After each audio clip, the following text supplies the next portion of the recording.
هاك سمعت هذا شاب واحد آخر من ريف تاع المسيلة، هذا الشاب من ريف تاع المسيلة، نريد منك يا شيخ أن تحدثنا عن جهنم. يا الله يستانا، واش بك أخويا في رمضان أنت حاب تسمع جهنم؟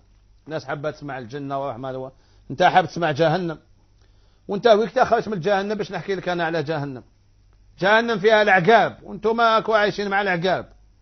جهنم فيها الضيق وأنتم عايشين في الضيق، بيتو كوزينة وعايشين في الزنق. جهنم ما فيها لا ماكلة لا خير لا رحمة، وانتم وين تشوف كيف حالكم؟ ناس يتاكل بيد زبل، ناس يتاكل بيد زبل، ناس يعيش مع الطبات مع العقاب مع الحنوشة، وانا زين نحكي له على جهنم او عايش في جهنم. يا وهذا سوء التسيير راهو دخل الناس لجهنم قبل يوم القيامة، قبل يوم القيامة. لو كان تجيب له صفات جهنم مثلا، جهنم سوداء ما فيهاش الضوء، وانتم تيجي تقدر تنقطع اغلب الليالي اكو تجوزوها سوداء ما عندكمش الضوء. وجهنم في يعني كاع واش راك تصيب في جهنم، راك تصيب الناس راهم دخلوها قبل جهنم.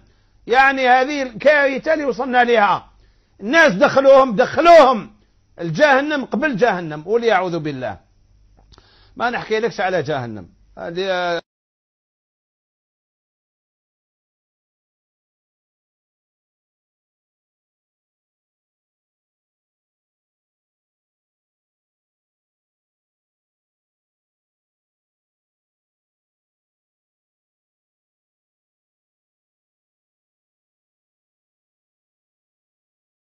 قل استهزئوا إن الله مخرج ما تحذرون ولئن سألتهم ليقولن إنما كنا نخوض ونلعب قل أبالله وآياته ورسوله كنتم تستهزئون.